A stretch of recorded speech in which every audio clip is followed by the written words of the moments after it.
You know, it feels like just yesterday when the cunning hares were hiding behind a bamboo with a bandit on its butt. Believe it or not, Season 1 of Zenless Zone Zero is coming to a close. Yes, it's almost been a year since this game came out. With that being said, let's take a trip down memory lane and go through Season 1 as a whole. The Zenless dev team is a very small group of new hires. They were tasked to work on a brand new IP, but this team is completely separate from the other Hayao devs that work on the other Hayao games. Hayaverse revealed the game back in May of 2022 with the Welcome to New Eridu trailer. At this point, we didn't have much info on the game, although over in Jakarta, playtests were already live. After years of beta tuning tests, equalizing tests, and amplifying tests, videos and photos surfaced the web, and people were somewhat intrigued. But you want to know what really got people's attention? This big-eared fox character with a katana. She gained popularity very early on in August of 2022, which was 2 years before the game even came close to releasing. In those 2 years, we got plenty of trailers, demos, teasers. They really didn't want people to actually forget about Zenless. You would see a Zenless trailer just every now and then out of the blue, like every 2 or 3 months or so, until we finally got to the month of July 2024, where we had the official release teaser, The Person You Are Calling Is in a Hollow. At this point in time, I personally was very surprised at the vibe this game had. It was very suggestive and unhinged, very urban, and obviously the animation was extremely exaggerated, but I was totally on board. They showed a lot of different factions in the trailer. They actually did a good job with like setting up the release, so to speak.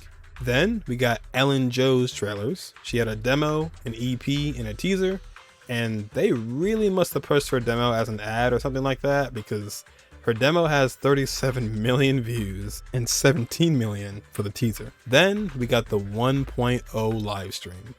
And in Zenless, they actually only have one code for the polychromes, which is very convenient. Before the game actually came out, the Zenless dev team actually sat down and had a chat with the Street Fighter dev team.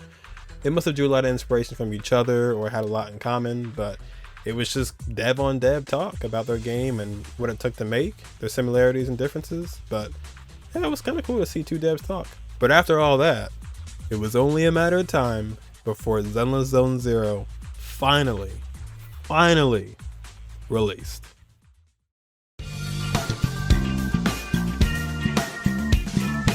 Version 1.0, welcome to New Eridu.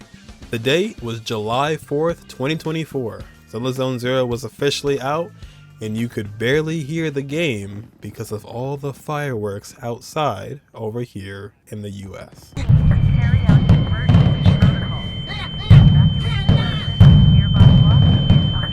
Not even 5 minutes in, there's already someone yelling out extremities. Right out the gate, I was shocked this game actually runs at an unlimited frame rate. That was a pleasant surprise. The game had a good amount of content for launch, going up till about chapter 3 for the main story. Soldier 11, Nekomata, Grace, Kaleda, Lightcone, and Rena had all their agent stories available, and of course you had the Hollow Zero quest. The main protagonists are Wise and Bell, proxies that go by the name of Faithin. They try and keep things under wraps by running a video rental store named Random Play, but I'll be honest, that don't last too long. Every character besides the proxies are from a faction. Some of those factions being the Cunning Hares, Victoria Housekeeping, Bellabog Heavy Industries, the Sons of Caledon, Obel Squad, Criminal Investigation Special Response Team, Hollow Special Operations Section 6, Stars of Lyra, and many more that'll be mentioned later on. We started with 5 different specialties: attack, anomaly, stun, support, and defense. We also began with 5 different attributes, aka elements: physical, ice, fire, electric, and ether. And it wasn't 4 stars or 5 stars, it was actually A rank or S rank. Then we have what's called Bang Boos. Bang Boos, they are these little helpers that can help you out in combat, Or there's bang boos around the world that can help you cross the street. There's cop bang boos, there's lucky boo, golden bang boos. Pretty much just say a name and then add boo at the end of it and you have yourself a bang boo. These things are adorable. They're just like these little tiny bunnies that have all these different kind of styles and sorts and agendas, attitudes. They are something else, man. Weapons were named W engines, and if you have a signature one, something on the character will glow, which is pretty neat. Battery charge is the name for this game's stamina system. Every single character has what's called additional abilities, which are only active if another agent on the team is a certain class, attribute, or from a matching faction. Duplicate copies of an agent were named Mindscape Cinemas. And the more Mindscapes you unlock, the more of the character you get to see. They were real risque early on, but I'll be honest, in recent times, they kind of dialed it back a bit. Maybe it's just me, I don't know. And check this out. Weekly boss materials don't require battery recharge to use, so that was much appreciated. Each week, do a weekly boss, it'll cost you no battery recharge. You just get your free 3. Hollow Zero was a weekly reset mode for rewards. At this point in time, we only had the TV mode version of it, but basically just lots of buffs, debuffs. The buffs are called Resnium, the debuffs are called Corruptions. We had a plethora of things to unlock, like old messages, audio files, extra goodies, and you get a bunch of stuff from the licensed level screen. As the game rolled out, this infographic was so hyped to see. Fun fact, this was our very first event in Zenless. It was about taking photos of bang boos and trying to guess how many there were on the screen. Ellen Jo was the first limited S rank. They ask you how you are, you just have to say that you're fine when you're not really fine, but you just can't get it. Hold up. What is this guy talking about? Obviously he hasn't seen the 2.0 live stream yet. No, but in all seriousness, editor's note, this was before we knew Ellen Jo was getting buffed. This was before the 2.0 live stream. So the whole video was recorded before the 2.0 live stream. So whatever I say after this point in the video, just know it was before we knew what was to come. So enjoy. No, in all seriousness, Ellen is still usable. She's just kind of a hassle to use in comparison to others, at least in my opinion. This whole charge attack thing, like to get your little stack so you can do ice damage, some enemies are really aggressive and it's just kind of a pain to kind of get that going, but by all means, Ellen can still be used. Yixuan was on the second half of the banner for 1.0, and let me tell you, she aged very well. She's still actually pretty darn good. It just feels real nice to get that ultimate damage off with Yixuan. Traditionally, you'd play with a stunner like Ambi or Chingy or maybe even Trigger, but honestly, mono ether with Astra and Nicole, it feels kind of odd to play to me still, but it is very good nonetheless. Also want to mention her demo, her teaser, her EP, they were all so wholesome. And towards the end of season 1, you'll really cherish these wholesome demos. And as for the star-studded cast, aka the standard characters, I think everybody but Nekomata got fairly good use a year later. Lycone, Rina, and Soldier 11, they probably got the most usage, at least for standard S ranks. Nicole, Lucy, and Sakaku were the big winners for A ranks, for sure. Lucy and her 3 little pigs is a very funny concept to me, but these 3 characters were very good on release and pretty much stayed viable even until now. I think you don't really see Lucy in too much play nowadays. There's other characters that kind of go over her, but it's always great to have more options, and Lucy is still great in her own right. And just to reiterate, Nicole is just fantastic. There's just nothing else to say. In the beginning, Piper was very, very cool. Like seeing her do those big assaults. Of course, at the time, the assault number, it looked very big to us because the game was fresh, it was new. So seeing like 100k was like, whoa, you know? Piper actually still can be used today and can perform pretty well. But back then it was like, yeah, this character is crazy. There was also this really cool thing where Ben and Kaleda, they'd have this like joint combo ultimate animation, but unfortunately we never saw that again. We saw like no one else have a combo ult animation or anything like this. It was kind of just like a Ben and Kaleda special that they just never capitalized on. Story-wise, once you finish a mission called Mission Unthinkable, Part A, you unlock an entirely new area called Lumina Square. It was so refreshing to see and like have a big new spot to walk around in. Unfortunately, it was very, very choppy and laggy on release, and it just really slowed down your computer or your phone. We also had these giant towers called the Ballet Twins. This is actually where this character named Rain, who's a fairly important hacker NPC in the game, she was kidnapped by the Exaltist, and we actually saved her with the help of the Victoria housekeeping squad. And we saved her just barely. At one point, there's a giant blimp that's flying towards these twin towers, and I was kind of questionable about that part in the story. I was like, what are they exactly trying to reference here? As far as stores and businesses, there were plenty of them, but some were only available at the current time. This girl right here works the hardest out of anybody. But aside from her, we had the 141 convenience store. I'll tell you right now, bunch of scammers right here. Don't ever buy from them. They're so expensive for no reason.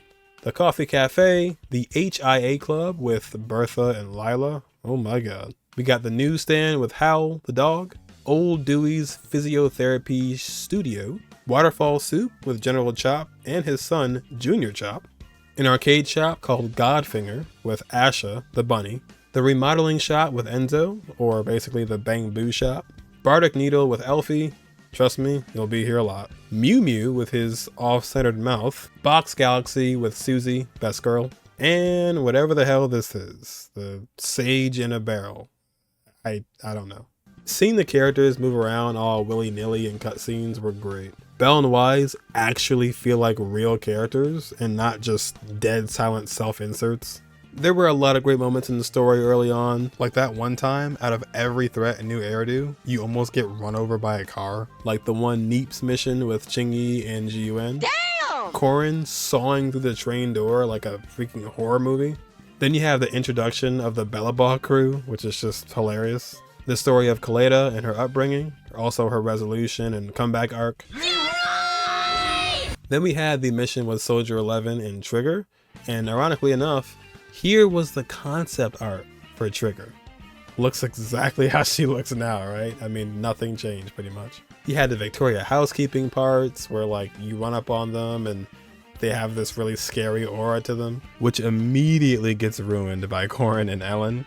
And at that point, the cutting hairs get a lot more comfortable. The very first time you face off against the twin marionettes, and you have that banger soundtrack, Dance of Death. And then obviously the Section 6 part with Miyabi, looking like an absolute Chad.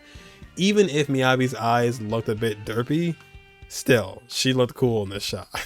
Now, I'm not gonna lie, it definitely felt like it took a while to get to those sweet spots, but I won't forget them. Each character is their own character in this game, which is very refreshing. Like, everyone has their own personality. They all dodge differently, attack differently, move differently, and react differently from each other. At the time, everything was so fresh and so new. All these new stories with their own respective themes to them. NPCs were surprisingly good looking.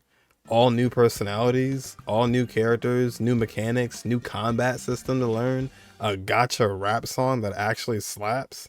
Yeah, the shining golden sign. Arcade games that have online multiplayer, free Sakaku, free pulls, bang boos. Honestly, it was like the honeymoon phase for the game.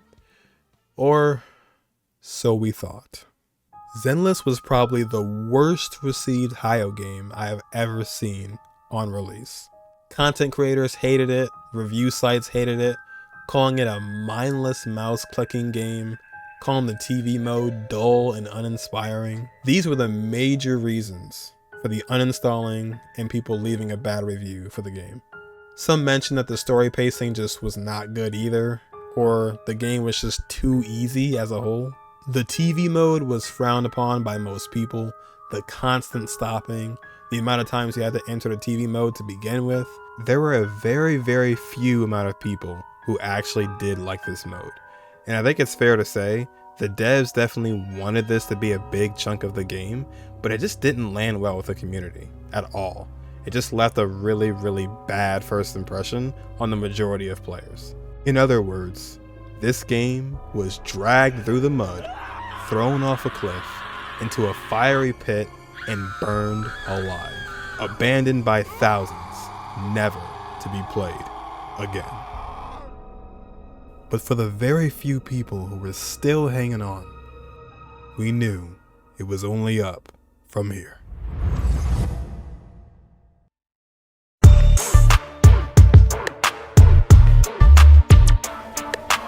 August 14th, 2024, it's version 1.1, Undercover R&B. This patch was already different from the last one because we didn't actually have a main chapter this time, we only had a special episode. Damn! Which entirely avoids any TV mode gameplay because we mostly play from Jane Doe's perspective. This quest was actually one of my favorite ones. I like the whole Seth and Jane complex, and Jane is the undercover cop, but Jane is literally a rat, so it's like she's the rat. It's silly, but it's funny. And good googly moogly, that Jane Doe trailer was something else. That video sent shivers down all of our spines. That had to be Hayo's first ASMR trailer. Then we got her teaser. I'm gonna tell you right now, only God knows what happened in that vehicle. But what I do know is little Toy Mia will never forget that night. Now as for Ching-Yi, her demo was hilarious, but her EP was actually pretty somber. It was very good, but it was just like, dang, that's how it is? Like, that's how it happened? I literally had no idea. Not to mention, the 1.1 live stream actually had a cosplayer as Belle on the set. That was unexpected, but most definitely welcomed. I'm pretty sure she was also like dubbed as well. Like she wasn't actually speaking. It was like someone else was speaking and she was just like lip syncing, but it worked. Seth, Ching-Yi, and Jane Doe were our brand new agents for the patch. Seth is a A-rank defensive electric agent. And I'll be honest, Seth looked pretty cool out the gate. This man had a whole charge blade, transforms and everything. Honestly, he's still like a fairly good pick to play with Jane for the anomaly proficiency boost, but that's pretty much the only role I've seen Seth in. I don't really see him in much other places, but he is a good AP booster and interrupter. He can just kind of stop what the enemy is doing in the middle of their animation, and how ironic, he works with Jane. Ching-Yi is an S-rank electric stunner. Ching-Yi had a very interesting personality in the story, just very fun, very funny. Also had a crazy looking attack string that was very satisfying to pull off though. But after a year's time, Ching-Yi is just alright. She's solid, but just alright. She mainly just increases the stun multiplier damage, and that's basically a thing that everybody can benefit from if they're an attacker. But she does nothing exactly specific and doesn't benefit the overall team in many ways or more than one like others do. So basically with more stunners releasing, it's just going to be harder to justify putting Ching-Yi on your team over other stunners that do more for your team. But while Freeran is old and up there in age, she can still hold it down. Jane Doe is an S-rank physical anomaly agent. Now, she was actually pretty great on release. It was crazy just to see enemies explode. Like you would do the big old assault number and just see enemies disappear. And it was just very satisfying to see this early on in the game. It definitely takes a good amount of time to fill up those circles to get the actual assault to proc, but when you do, you were satisfied. And to be fair to Jane Doe, there's not that much attention towards physical weakness in Zenless. There's about 19 enemies who actually have physical weakness. About 3 of them are robots, 1 is a rampant brute, 1's an ethereal. You got the vanquishers that are physical weak, and then I think the rest of them are all just small human enemies. So until we see more physical weak enemies or a physical buffer that directly buff physical damage, things are not exactly in her favor. But there is a character who does release later on that was indeed a big help for Jane Doe. Each and every patch had what felt like 10 events at a time. Notably in version 1.1, we had the Camellia Golden Week. Fun fact, this event actually changes the music that originally plays in 6th Street. The TV modes were a lot more centric and fast paced, and we also had a rhythm game that we actually use today to fix up Bang Boos. The devs also put out a notice about the TV mode being replaced by action stages going forward by version 1.2, which made lots of people happy and some a bit concerned. Qingyi got her agent quest. We also got Officer Q, the Bangbu, for this patch. We also got a brand new endgame mode called Inferno Reap. The goal of this game mode was to try and deal as much damage as possible to Nineveh, with the buffs that you get from another game mode called Withering Garden. And you can't forget about Disputed Node. This is actually permanent, it can always be played, but it was so fun because there was no time limit. The enemies just hit super hard, so you just had to try and survive to the best of your ability. This sort of premise was basically turned into what's called the Battle Tower mode a lot later on. We also got one of the craziest enemies in 1.1, Jane Doe herself. Damn. Well, to be fair, she is like a doppelganger to be exact, but still, she is all over the place. Every time you fight her, it's absolute chaos. Fighting her in any kind of dire game mode is like a Dragon Ball Z battle. Like, Jane would do this move where she would charge up, and if she hit you, she would hit you so hard, you'd end up in the outer ring.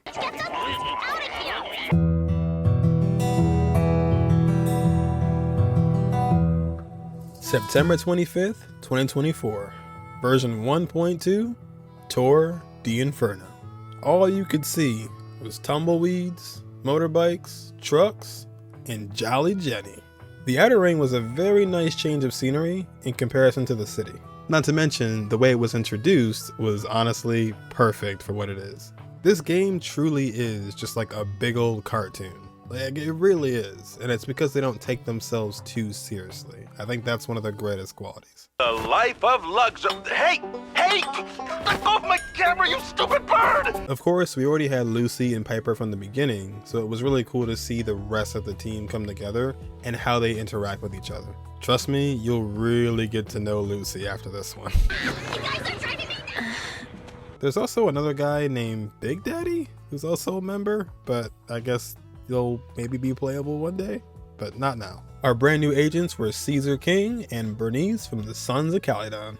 Caesar is an S-rank physical defense agent, but not just any defense agent.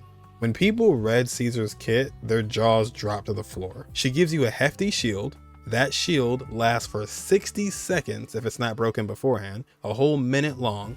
Then the active character gets 1,000 attack when you have Caesar's F core, and after the shield expires, you have the buff for an additional 5 seconds after the fact. And on top of that, if you activate her additional ability, every enemy within a 7-meter radius will have a debuff on them where they take 25% more damage from your whole squad. So yeah, it sounded pretty busted.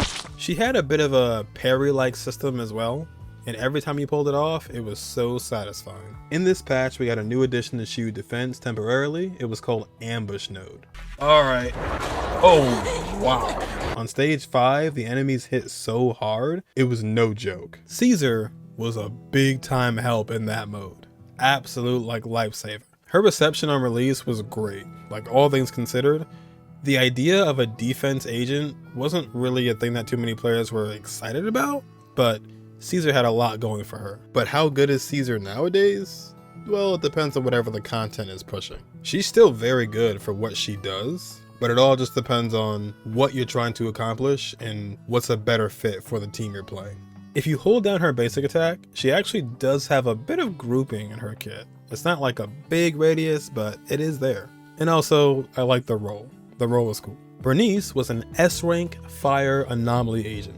Bernice was a solid team connector, a solid team bridger. Anomaly focused teams really enjoyed her company. At the time, she was special because she would fill up her gauge and then apply fire from off the field. This early on, we didn't really have agents doing too much off the field yet, so that was cool. Or warm, rather. You know, looking back on it, Bernice is responsible for a lot of new memes. Bernice had a whole music video. Just like, dude, one of the more popular demos from Zenless, to be honest. If anything, this demo fit Bernice to a T.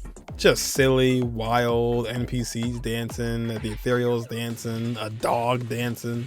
This just kind of had everybody just with a smile on their face. This was ridiculous. The demo for Caesar was quite fitting as well, and just wicked, to be honest, just sick. However, the end of that demo was, yeah. Chaos Jazz and Proto Punk were our brand new disc drives. They both complemented Caesar and Bernice, go figure. Red Marcus was added to the game, and he is freaking great. He pushes the enemy right into you. We also had a brand new arcade game that was called Bizarre Brigade. This was like a roguelite type with multiplayer as well, so you could play with your friends, if you have any. In this patch, backup battery charge was added, so if you were full on battery charge, no worries, you could store up to 2,400 points. So even if you weren't playing or didn't log in, you were still racking up some battery charge. We got a rather handy feature called a Fairy Auto Explorer. So for any TV mode mission that you did previously, but you didn't actually find everything in that mission, Fairy would find it for you in 15 minutes in the background. Notorious Hunt Pursuit to the Depths was added. This feature allows you to actually use your battery charge on weekly bosses, like as much as you want. So literally, you could get on for the week, you would do your free 3 runs of the weekly boss, right?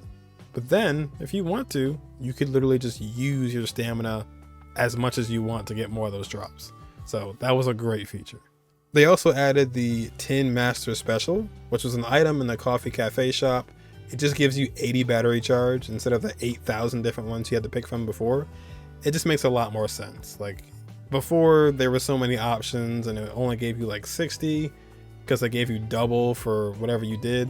But this just makes a lot more sense. Apparently, Bernice wins the lottery twice in her agent story. In this patch, we get more of the main storyline as well.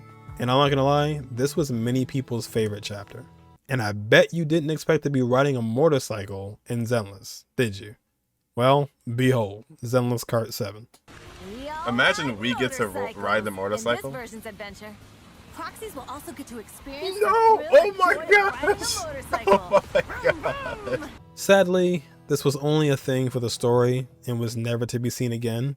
So all of season 1 never had any kind of driving or riding ever again. It was just this one part, so that's unfortunate. And as previously mentioned, this indeed was the patch where the TV mode was eradicated from the story mode. From now on, every single story piece had you physically running from point A to point B while dialogue played in the background. I honestly do wonder if this change heavily affected the writing of the story, since they seem to be so fixated on the idea of TV mode being a thing for the game, but I guess only they would know. Now, in the Outer Ring, we had a bunch of gangs, okay? A lot of gang violence. There was one gang in particular called the Vanquishers, consisting of Aventurine.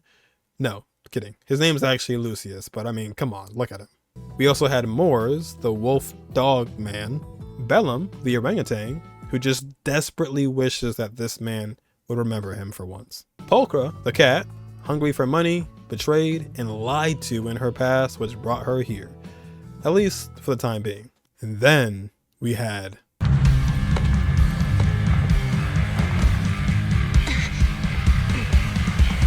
Overlord Pompeii?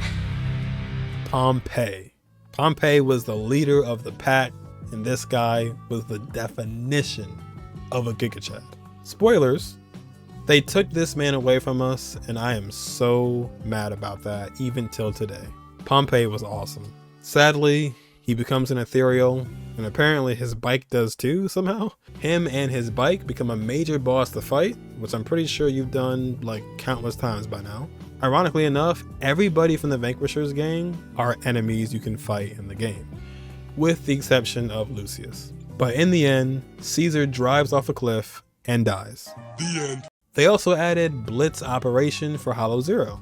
So now you don't have to play the TV mode anymore. You literally can just do combat from start to finish and get the same rewards. Speaking of TV mode, there was also an event that was called Roaming the Ether, which offered a very good amount of lore about the game's backstory, and it also tangled your fingers in a knot while trying to play the game mode. The main event for this patch was indeed a management event. I could not stand those. The goal was actually to run a restaurant named Cheesetopia, where you were tasked to hit certain requirements while plating food. They did mix in some other missions and combat missions in the middle of it, so you weren't just making food all the way through, but for the most part, you were just making food. Oh, and by the way, the proxy, they die in this batch.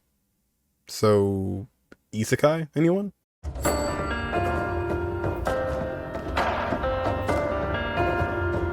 November 6th, 2024, version 1.3, Virtual Revenge. In this version, we... Lady Miyabi! Please step on me! In this version, we... Dude, chill. In this version, we... Dog. What are you even saying? In this version, we go back to the city, and this time, the focus is on Section 6. More specifically, our brand new Electric Anomaly S-Rank agent for the patch, Tsukishiro Yanagi. Honestly, it feels like the devs really like Yanagi. Like, I mean, the stance changing, the different animations from her mindscapes, she can do like a whole different kind of playstyle, her endless animations that get added later on, not to mention the time being accurate to real life on her weapon in the menu. Yanagi was and still is a very strong agent today. Being able to disorder on your own accord is wild. Those normal attacks may not seem like much, but they do pack a punch too in the long run. Normally, a disorder happens when you fill up this circle with one element. And then you fill up the circle again with a different element within a short time window. Yanagi can proc these on her own with her X special attack or ultimate, without actually removing the original anomaly on the enemy. Did you know Yanagi's W engine, from the time it released to version 1.7, it actually did more than it entailed. The first sentence says, the Equipter's electric anomaly buildup rate increases by 30%. But here's the thing, it wasn't just electric anomaly, it was any anomaly type. So any anomaly character could use it and get faster buildup rate on whatever attribute they had. This was unfortunately fixed in version 1.7, like I said, so it no longer works now, but it had a good run. This was discovered by Lifa VT. Yanagi is easily one of my favorite agents from year one. Between all the gameplay variety and her personality in the trailers, she goes from charismatic and motherly to serious and aggressive. Ironically enough, Yanagi's English voice actor just so happens to voice two other pink-haired characters. I found that very interesting. Also, Zenless has literally the perfect score on IMDb. Coincidence? I think not! Wanna see the red scarf? Okay, I guess we're going to Lighter now. Lighter was on the second half of version 1.3 as an S-rank fire stunner, buffing fire agents and ice agents, which sure as heck shocked me. Get it? Shocked, because no? Okay. Oh, brother! He was rumored to actually be an A rank beforehand, but obviously that changed at some point. Lighter is amazing, and he's still very good even today. As long as his additional ability is active, that is. His additional ability has to be active, otherwise you're not really doing anything. So you can be pretty confident in pulling for him, basically for any ice or fire attackers that'll come out down the line. Trust me, he's good like that. Lighter released at a very awkward time. Ellen Joe and Soldier 11 were the only people to actually benefit from him, which left a lot of people in question about pulling him. Personally, I figured he would be good in the future for any fire or ice agent, so I just grabbed him anyways. But also, he's voiced by Alex Lee, so yeah, that was a must pull for me. Lighter is all you need by himself. Honestly, his W engine is just whipped cream on a cookies and cream shake.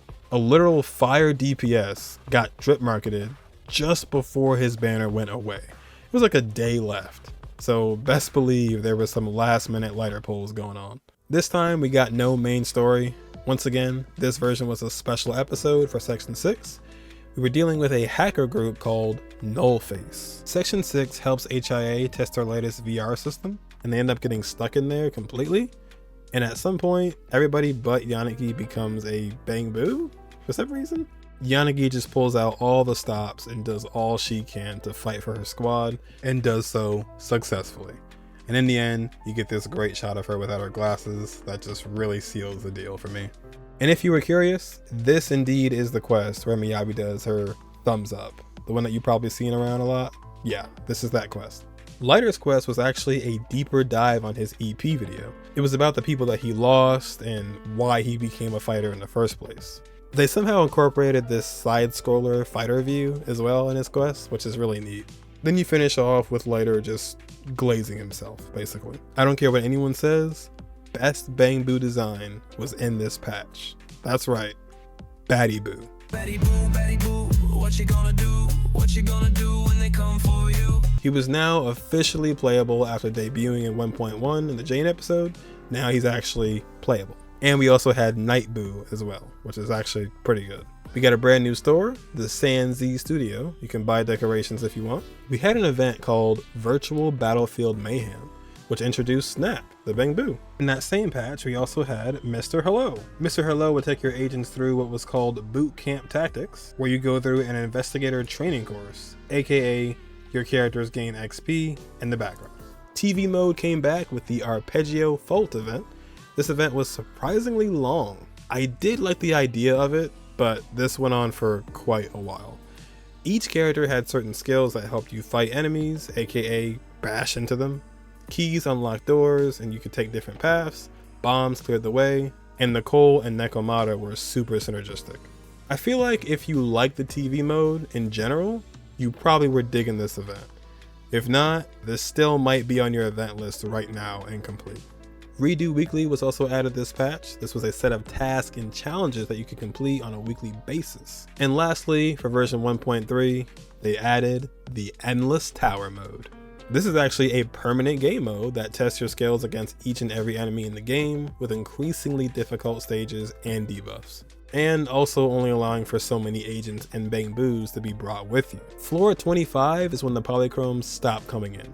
You can see on screen, these are all the rewards that you would get up till floor 25. But if you continue, you can earn a nice snazzy badge of honor and some Denny's. However, if you hit floor 1 billion, you actually obtain the Yamato. Hey, Virgil! Your portal opening days are over. Virgil's not here. There's a new boss in town. It's me, Toshimi Miyabi. Bury the light deep within.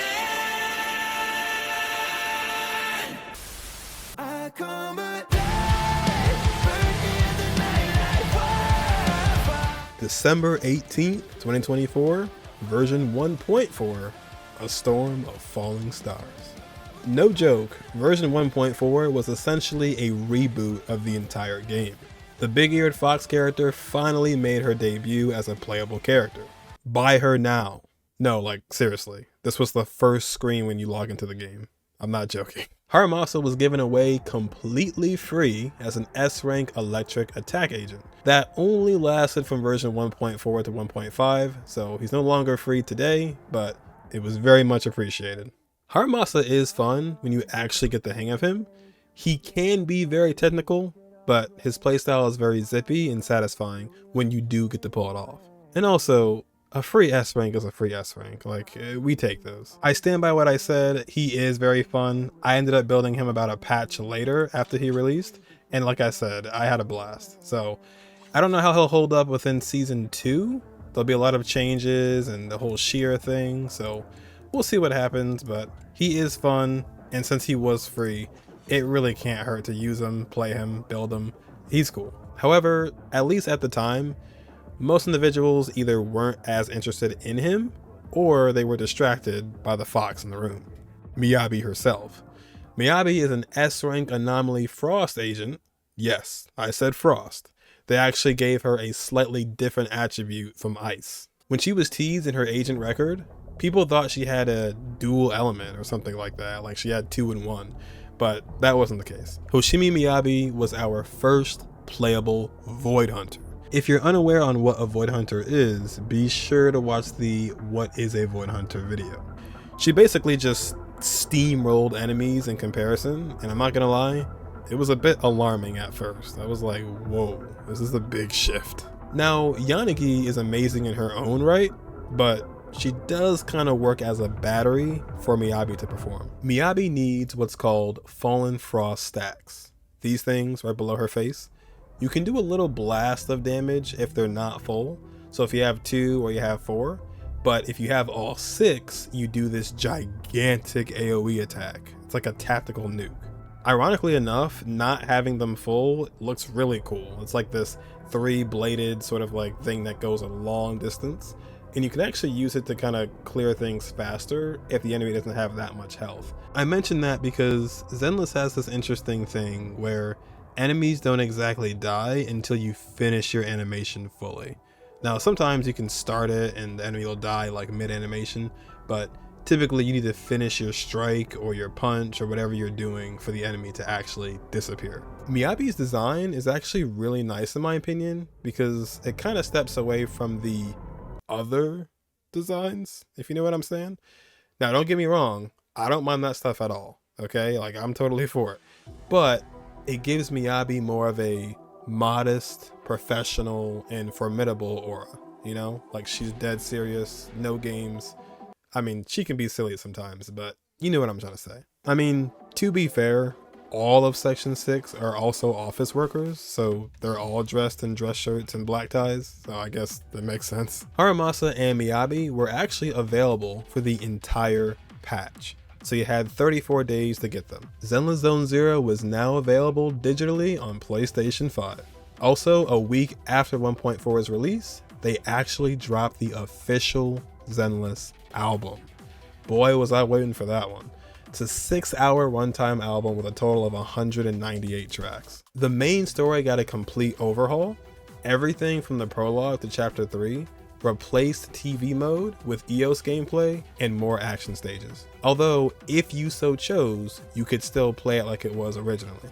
You could still play the TV mode if you want to. You could switch back and forth from array mode to the other mode. You also earn more XP from those chapters as well, so technically you should be leveling up a little bit faster when doing those chapters. Now would you look at this? Decibels were no longer shared between the team. They were now individual, so each and every member of the team could use their ultimate.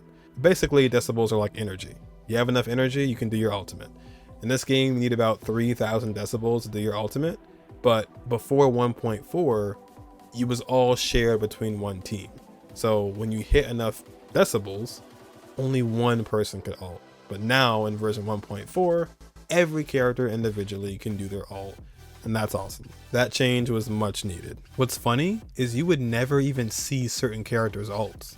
If a character was a support or a stunner, you would never see their ultimate, because why would you use it? You'd obviously have to use it on your DPS, right? So the change was definitely needed, because beforehand it was just kind of weird, you know? And oh my goodness, this is definitely my favorite feature. Now you could walk around as any agent you own in the overworld. What a great feature.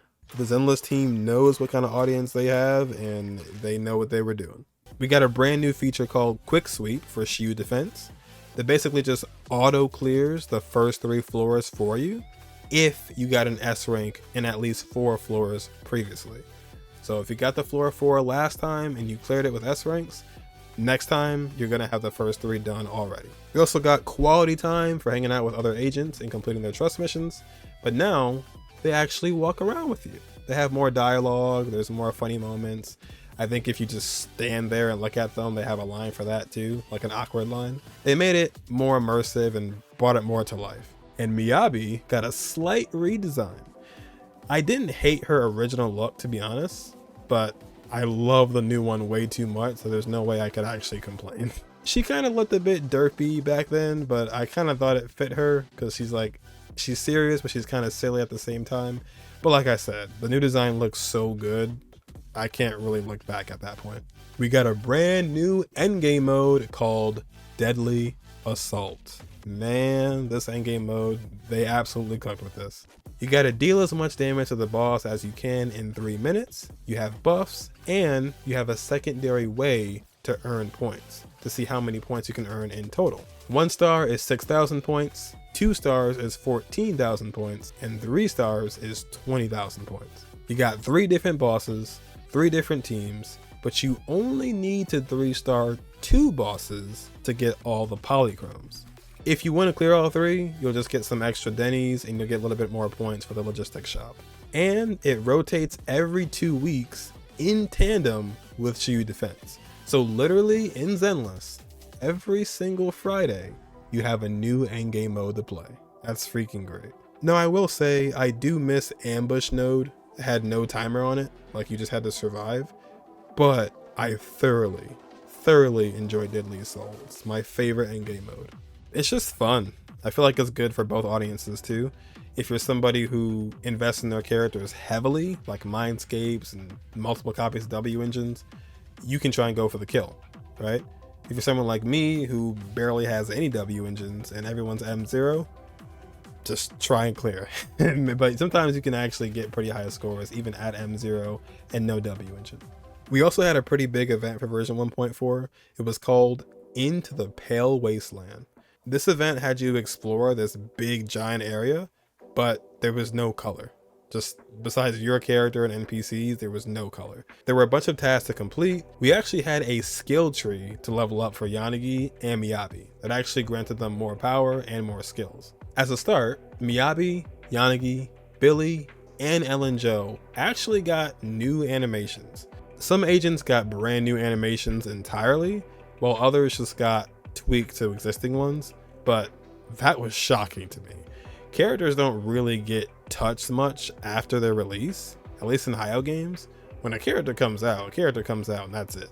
So it was surprising to see people get not only like, you know, a change in their skill or their power, but a whole different animation. Like for Ellen, this is a whole different move for her. Yanagi's is amazing. She can attack forever in whichever stance you're in. So you can do the rapid swinging attack and just like go, or you can do the sheath and unsheath move. Not quite sure what you call this one, but that's cool too. She kind of clips through her own self too, a little bit there. That event kind of translates into Lost Void. Lost Void was a much more streamlined weekly thing to do. You had those same skills you could pick from. You had all these gear options that would allow you to do those moves from that last event. And you kind of got a free level up for characters temporarily. Let's say somebody wasn't leveled. In this mode, they just get leveled for free. We also got Victoria Housekeeping coupons, which gives us disk drives of our choice, up to 4 each week. And then at some point, you're only going to be getting 3 once your license is maxed out. This mode only gets more and more and more added to it in each coming patch. We also got Arknights. Plants vs. Zombies. Nope. Bang Boos versus Ethereals. I'll be honest, having different kinds of Bang Boos really made this a free yoink for an event. In this patch, we had 2 new areas to explore. Port Elpis was a nice view by the water, nice little cargo section and a pier. Reverb Arena, nice little drink, bar, underground spot to hang out in. We got a brand new set of disk drives this patch. We got Branch and Blade Song, which is basically just Miyabi's set and hers alone. And we got Astral Voice. It's a very, very good supportive set. This time around, we got an S rank Bang Boo named Agent Gulliver. Open the door. 1.4版本，另外 And the A rank for this patch was Brawler Boo. Brawler Boo is pretty cool, I'm not gonna lie. And last, but certainly not least, oh my goodness, Chapter 5, the Season 1 finale, as far as main chapters go. This chapter was short and sweet. It included so many of the agents, and it actually had conflict between them, which I really liked. I feel like you don't see this too often for Hayo, so it's just like, it really just hit the mark for me. And it wasn't just conflict between the other agents, but also the proxy as well. They were going against the proxy. They were going against Wise or Bell. Like, it was generally like, man, we're actually being attacked by the other agents. You know, like no one likes us right now. That was just a surreal moment for a game, like for a game that's from Hayo, but also just a gacha game. It feels like you're always the one that's just inevitably loved, but not in this chapter. Also, Yanagi is a bit of a smart aleck. For as short as this chapter was, we got so many cutscenes for it. We got a whole lot of squash and stretch with the animations and all the enemies, and this whole truck chase scene was ridiculous. There were a lot of high stakes and just very tense moments in this episode. A classic scene for me is when the cops enter random play. They're doing an investigation and they're trying to open up the back door where the hollow deep drive is at, and everybody's just tense and freaking out, and it's like this whole build-up moment to it. And then Bang Boo's number 6, the one that guards the door, he's so adorable as he's freaking out trying to stop the door and warn you that they're coming in. There's so much emotion even for a little robotic bunny. And then to our rescue, Qingyi and Yixuan walk in, but Qingyi walks in first, and the camera is too high up, so it has to pan down to get Qingyi in frame. A little Bang Boo doing the little turnaround like, oh my god, we're good. And then specifically Belle. If you played as Wise, you kind of missed this unless you just looked it up. But Belle, her reaction is priceless. Her shaking the cup. This has become a meme all over the place now. But that scene, man, I love that scene so much. And then right after that, Yixuan finds out we were lying to her about who we really were. And when she says, Proxies. that genuinely hurt, man. I was like, oh. And I'll be honest, man, like with these gacha games, rarely do things ever like irk me, like, you know what I mean? This irked me. Like, I really felt like we messed up on this one. So that was good. It's really important to have moments like that in writing, and I think that just fit perfectly there. And it just makes sense. I mean, the way that Neep Squad and specifically Yixuan sees Bringer and how they feel about him, I mean, you know, you could understand all the kerfuffle. And think about Yixuan's character. She is someone who doesn't even take her own owed vacation days off from work. She loves her job and will do anything for it. So when the proxy accuses Bringer of an offense, her big boss man, no wonder why she reacts like this. Not to mention, we just lied about our true identity. So now she's really on edge. It's deep, man. It's deep. Like I said, it's not the combat, it's not the Bringer boss fight, it's none of that. It's not even the fighting. It's just the conflict between the characters. The comic scenes were great, especially when the truth came out about Miyabi's family and her ancestors, and Sarah is just reading her like a book, and she has everything planned out and like just takes Miyabi off guard. Then we had this whole inner thought moment with Miyabi. That whole part was just sick. Like, I'm sure you've seen this moment a lot in a handful of games or animes or shows, and it was just used pretty cool here. Like, you would try and attack and she would actually resist. You would click or you know, touch your screen or hit a button and she'd be like, no, I'm not gonna do it. Long story short, you get to the end. It's a very Avengers Assemble kind of situation. And sure enough, Miyabi takes the final blow and boom, there goes Bringer. And of course, we have the really interesting ending there with the proxies. You can't forget about when the little Bringer hand explodes and the proxies are fine. And that music that's playing in the background, that sound is like so daunting. You're like, what are they? Like, what are the proxies? You know, their eyes are all glowing. But yeah, that I don't even know still. I know it gets explained a little bit later on, but how do they survive the explosion? I don't know. Bringer becomes a brand new boss to fight for materials, of course, and we have another new enemy as well, the Typhon Destroyer. We also had Harumasa's sad and tragic agent quest. It just puts a bad taste in your mouth when you play it and you hear what people do behind the scenes to these poor kids. It's like, man, dude, it was a good quest, but ugh. Speaking of Harumasa, he had a very, very cool demo as well. He threw me for a loop because I did not expect that at all. I didn't think he'd be an ethereal. He was hiding that the whole time. Every time I see Thanatos, I just think of Harumasa now.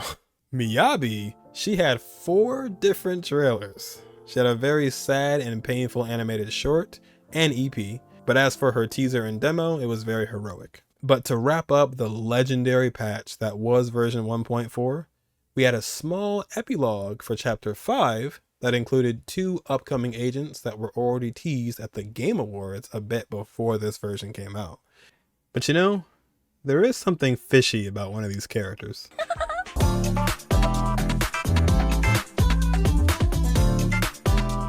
January 22nd, 2025, version 1.5, Astra-nomical moment.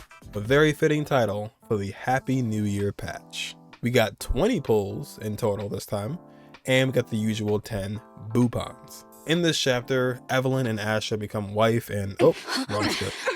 After the proxies help out Astra Yao, she actually gives them the invitation to go see her concert, which is performed in the brand new area, Starloop. If you didn't know, Astra Yao is a famous and talented singer. But it turns out the late Jordan D. Winters was Astra's inspiration, another famous singer. But his wife kinda went nuts and wanted to take down everybody at the concert by blowing it up. Yeah, pretty dark, huh? Evelyn was Astra's bodyguard, but really she was just working under Fugue as a contract hitman. She had a bevy of code names. Yeah, that was one of them, Flying Squirrel. In the end, we used the power of music and song, and everyone was saved safe and sound, including the crazy lady. Later on, we have a celebratory event for New Year's with the cutest cutscene of the proxies sending off Eos as he's just booming with excitement. Once again, the animations are just ridiculous, in a good way. Both these beauties make the faction called the Stars of Lyra. Astra Yao was an S-rank Ether support. She pretty much takes your team and just makes it better. Astra actually buffs your team by singing. I'm pretty sure the song was annoying for people a week after her release, but for many others, myself included, it's not as monotonous or irritating. Also, when it comes to Astra, I forget to ult like 80% of the time, so I barely even hear it.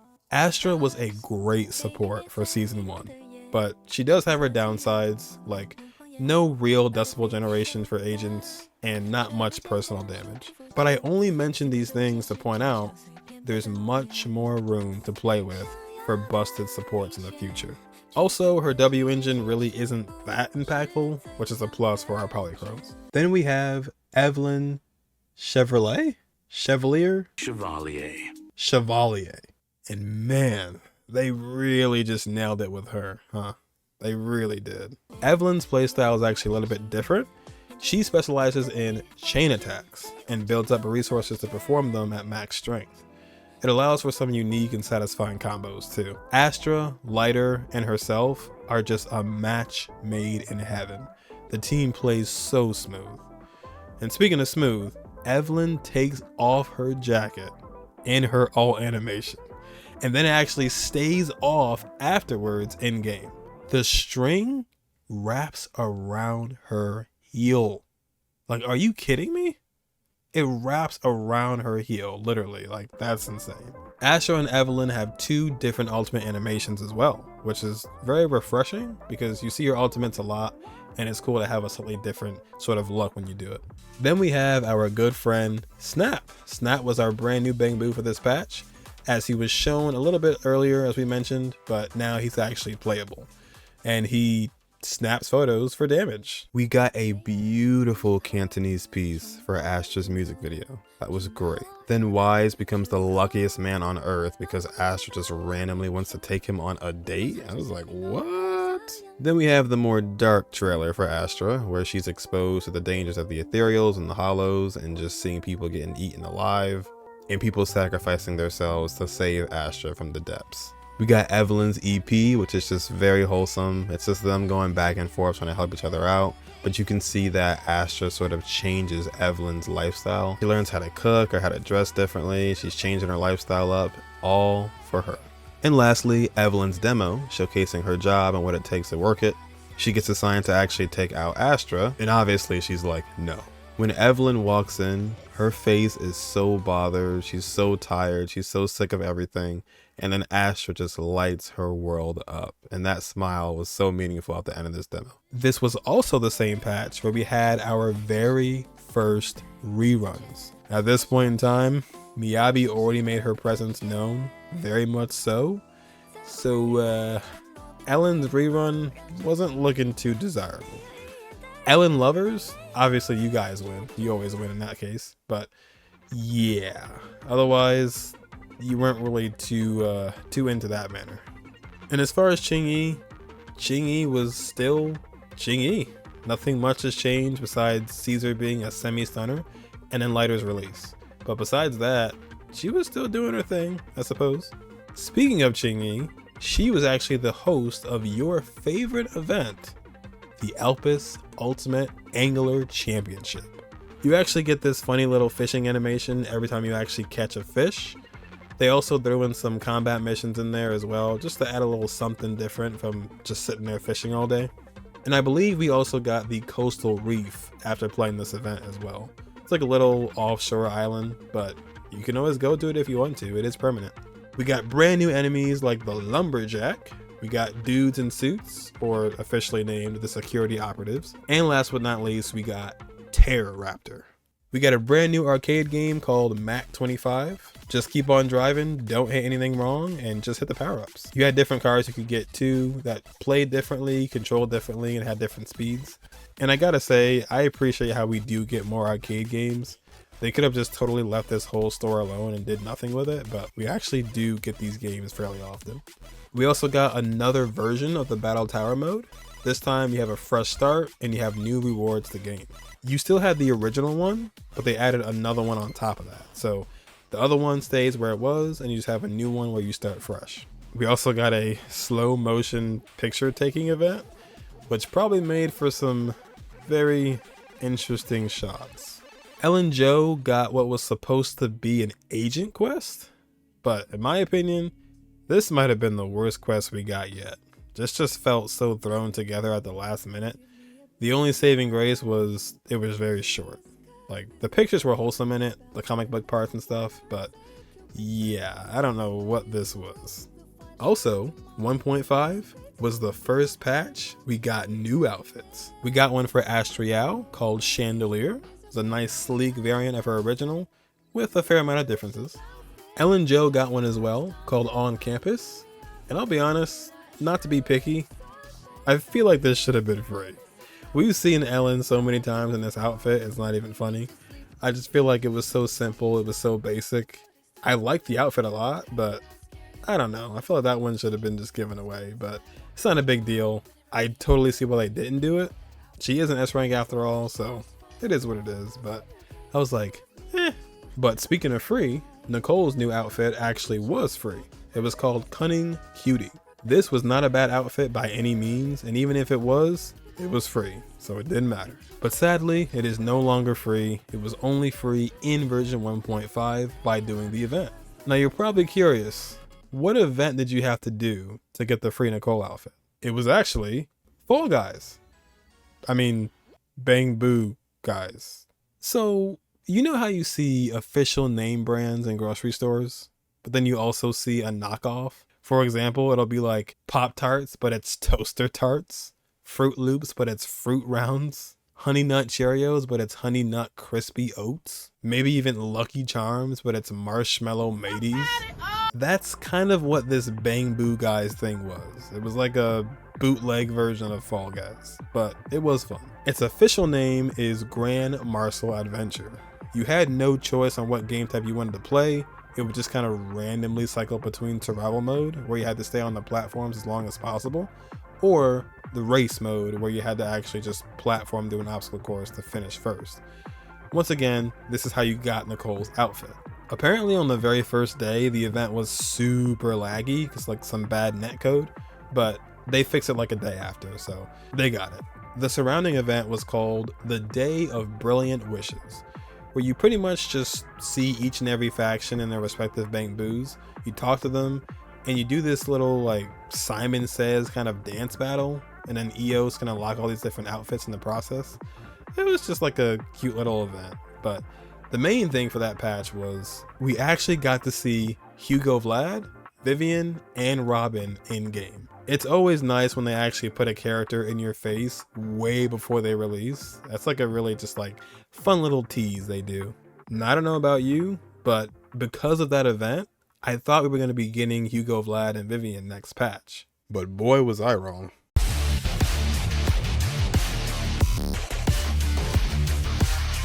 March 12th, 2025, version 1.6, Among the Forgotten Ruins. So there's Ambi, right? Well, what about another Ambi? Completely out of nowhere, we got Zero Soldier Ambi, an S-rank electric attacker. She works well with Obel Squad members as far as the factions go, but is labeled under Defense Force Silver Squad. We'll get into that later. So her agent record came out and we were all like, what? Most individuals really didn't like her design, to be honest, but they were happy to see Ambi get some love. She is the face of the game after all. Unfortunately, she also had a bug that didn't allow her to dodge after a certain basic attack, which had people thinking that they were screwing up when they played her, but they weren't. It was very unpleasant when she released because it was like, what the heck is going on here? Zero Soldier Ambi wasn't bad by any means. She would definitely blast through enemies like there's no tomorrow. But she just released on the first half of this banner without her all-seeing partner Trigger. So she just kind of felt like a solid DPS, but perhaps people wanted more from her and it just wasn't quite there. But she did look flashy though. I mean, going forward and back and flipping through the air, putting both blades together like Darth Maul and his double-bladed lightsaber. Later on, we finally got the Eye of Obel, Trigger. Trigger was an S-rank electric stunner who works hand in hand with Ambi. Trigger is cool because she works off the field, but still increases days on the enemy.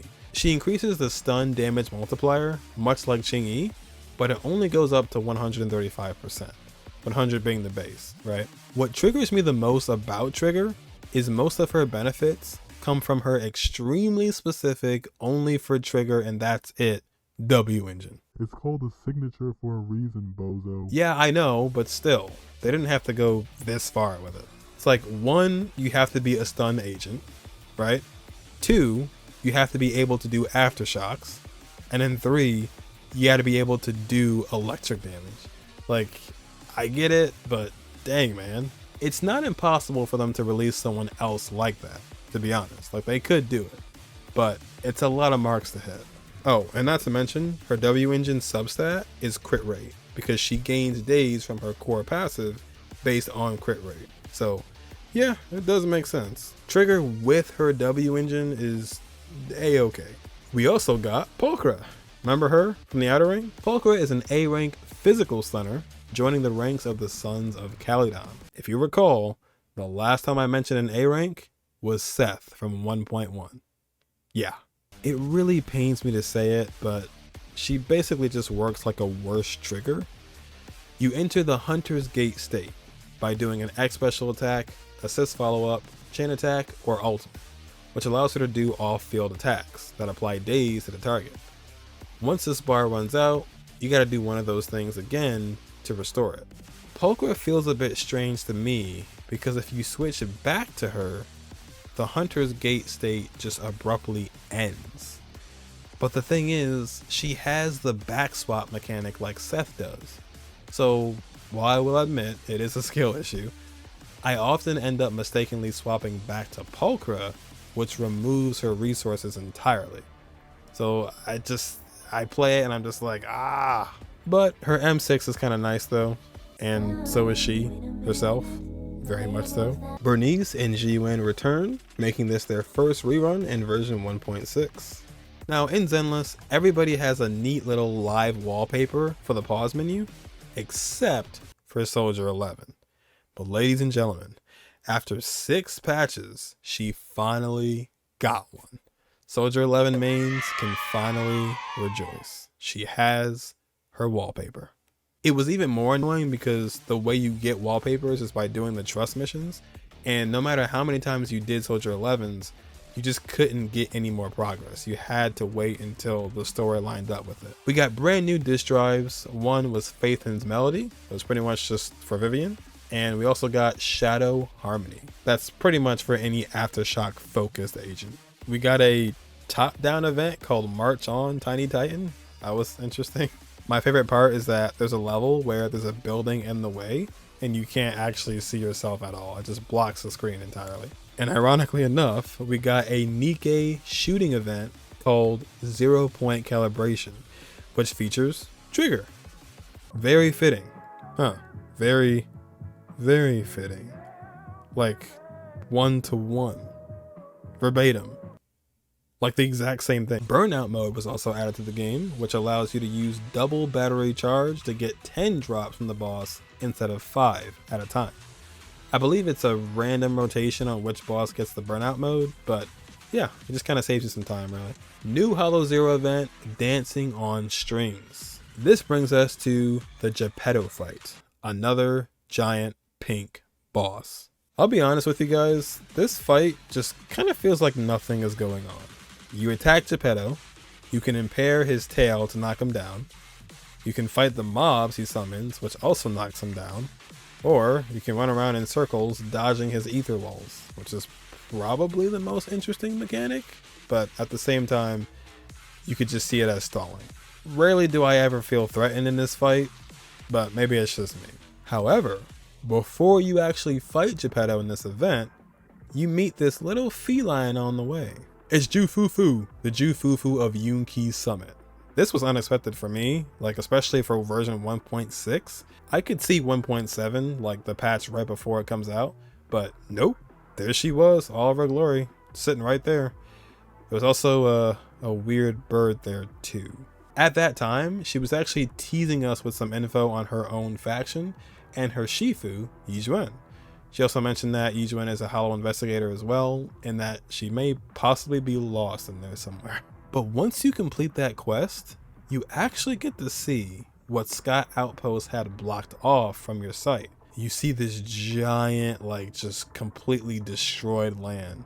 That's like basically what the Hollow is doing to the world. It was a very interesting sight, and I was like, wow, that was there the whole time, huh? Hollow Zero also got an event called Shattered Edge, which pretty much just showcases the next cast of characters who got new moves. Evelyn, Astra, Jane Doe, and notably, Corrin. To me, Corrin and Astra definitely cashed out on this one. Like, I mean, Corrin, if anything, just a little like riding on the actual saw blade. That's just crazy. Then you got Astra just blasting away. Astra always feels a little bit finicky to like try and do damage with, but this was a nice touch. Then we got to see how sick and twisted these scientists were for Silver Squad, and just in general. I mean, seeing what they did to Trigger, what they did to Ambi. Ambi has a bunch of different clones, like 1,000 of them. Ambi was meant to die in Soldier 11's place. You can see why she wanted to get out of this whole Silver Squad thing, because it was a mess. It was so heartwarming to see Nicole find the Ambi clone, you know, patch her up, fix her up, and that was how the Cunning Hairs came to be. It was like kind of like an origin story. Trigger's demo was just awesome.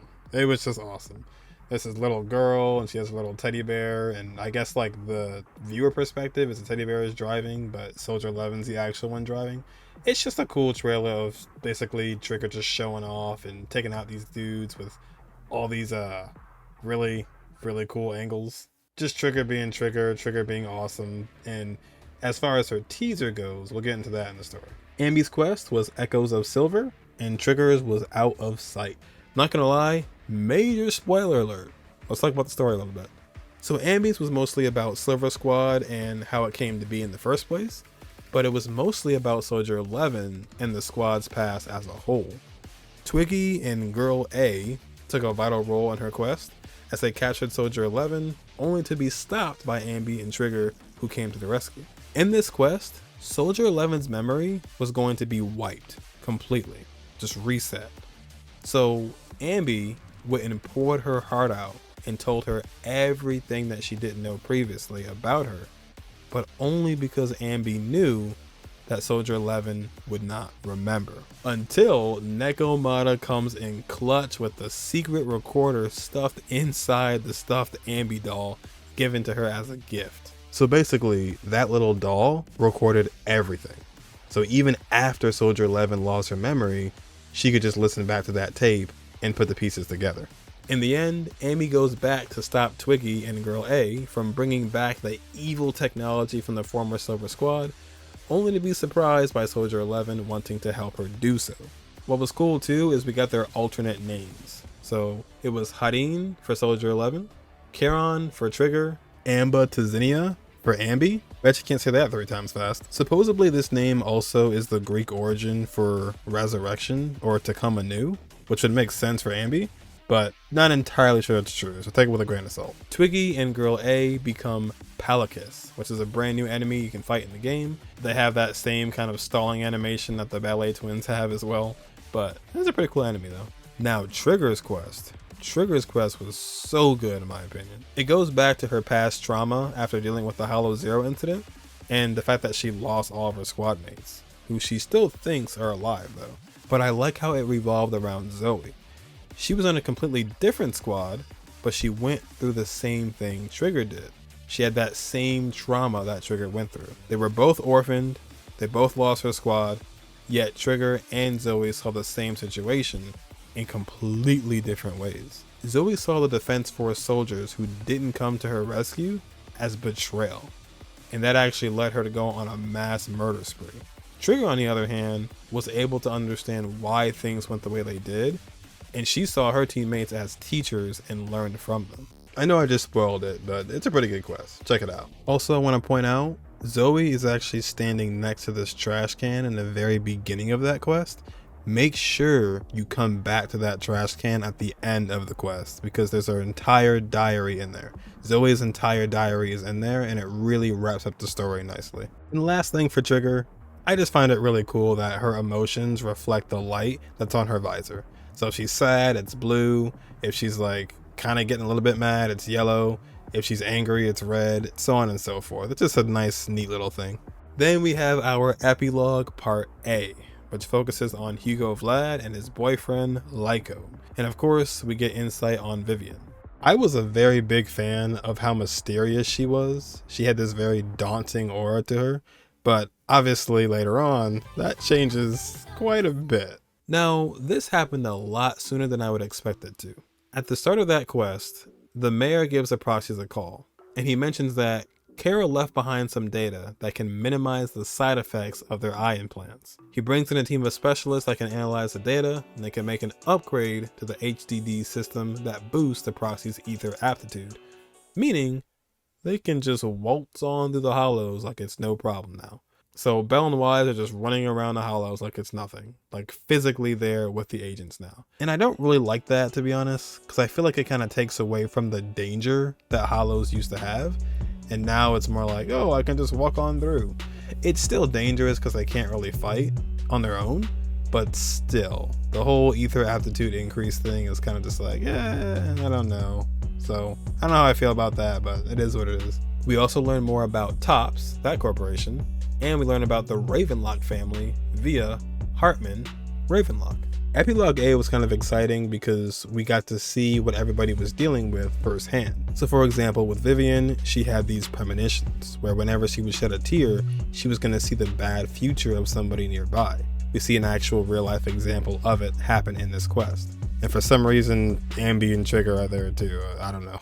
It also kind of didn't make sense. Like there was kind of a continuity error there, but we were shocked to see her in her new outfit, but yet we just did the Ambi quest.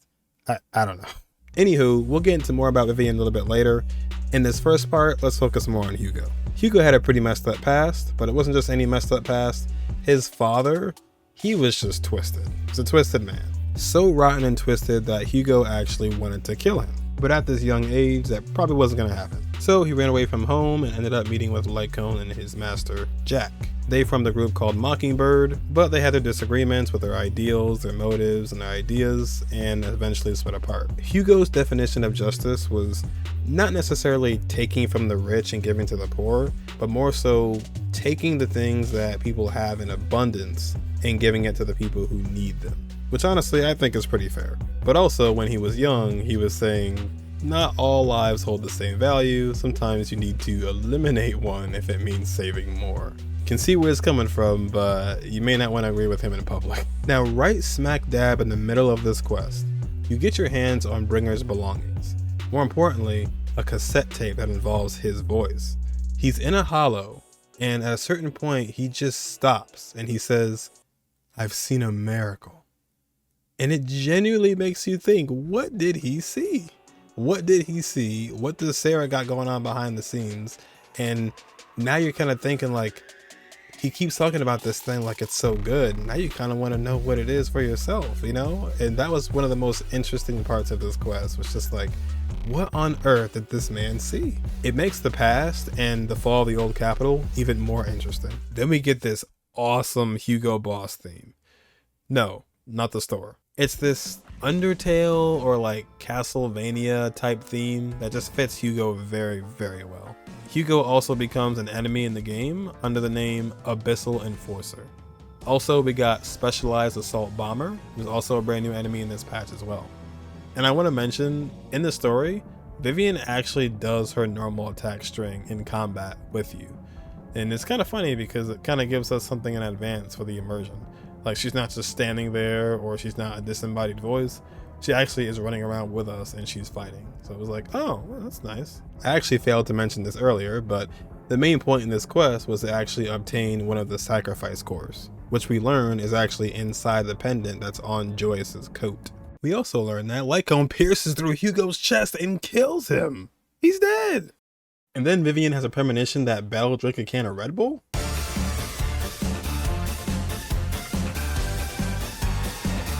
April 23rd, 2025.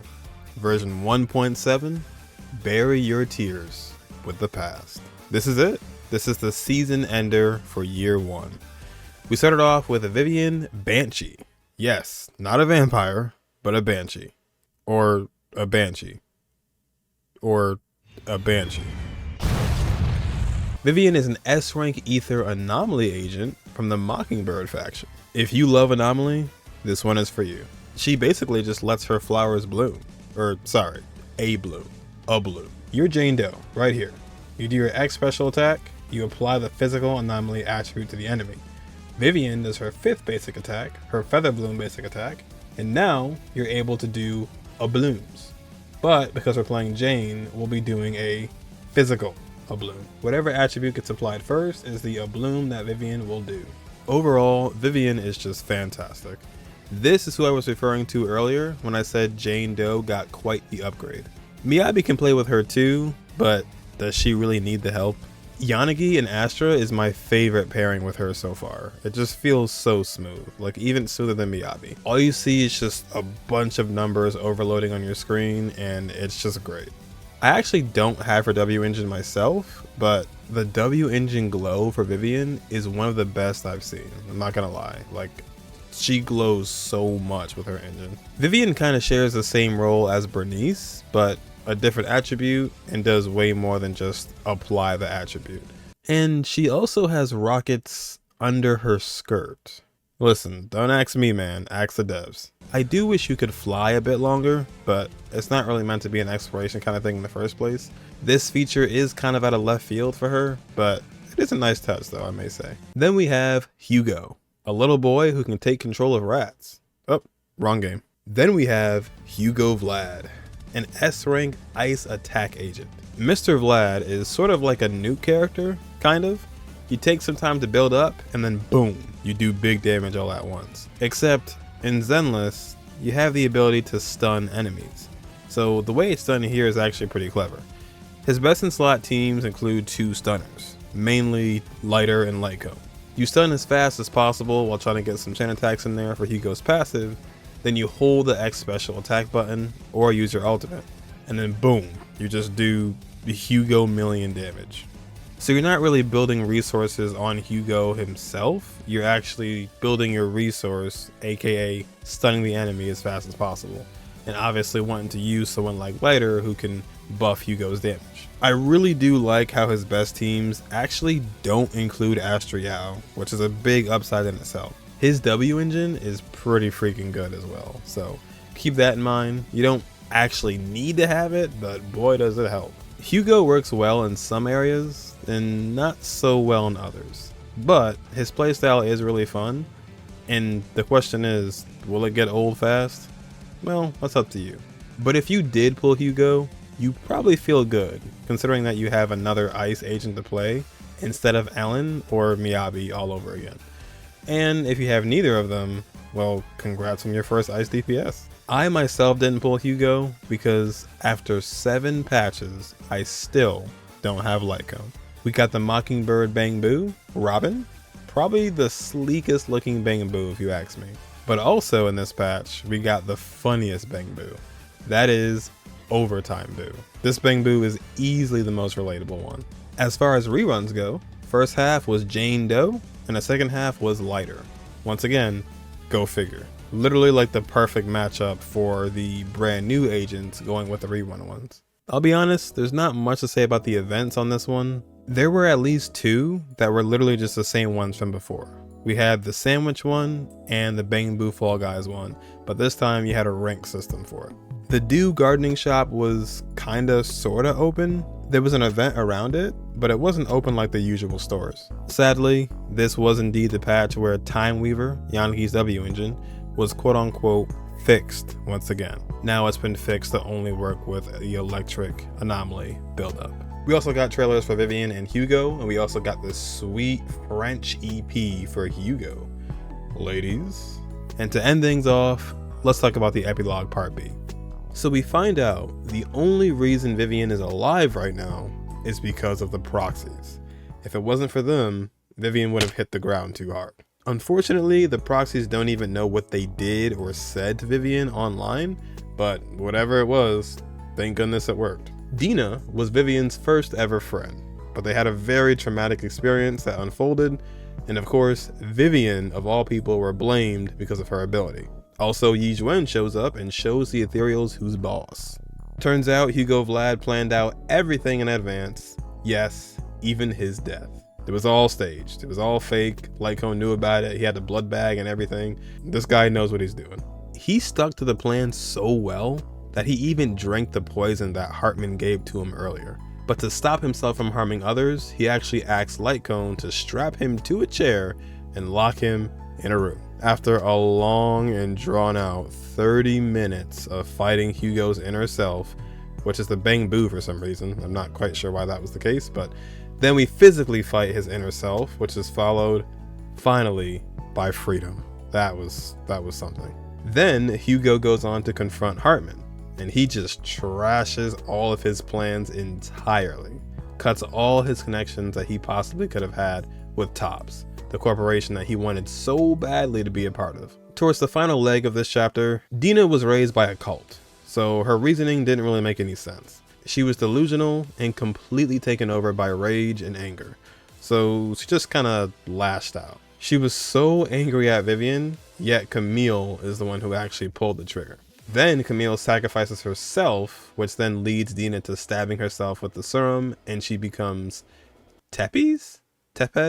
I'm not sure how you say it, actually. Doesn't matter because Vivian solos her. Vivian said, you know what? I'll just do this myself. It's faster that way. Lastly, a final blast is shot off and Vivian desperately protects her beloved proxy until she can't anymore. Once it goes too hard, she gets knocked back.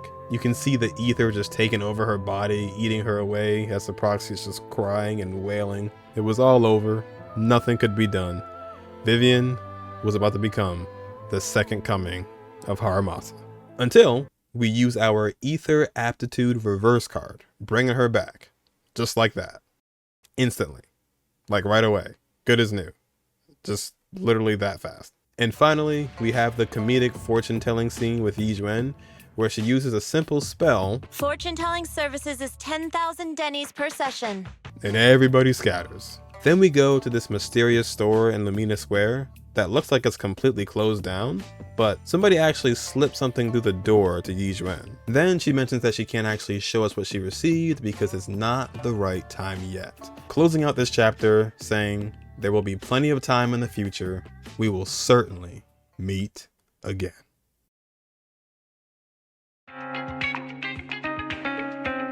If you made it this far, there's something wrong with you. You need help. No, but seriously, if you made it this far, thank you so much for watching. I hope you guys enjoyed the recap. This is what it took to make this video. It is very fun to edit to me and just to see everything come together.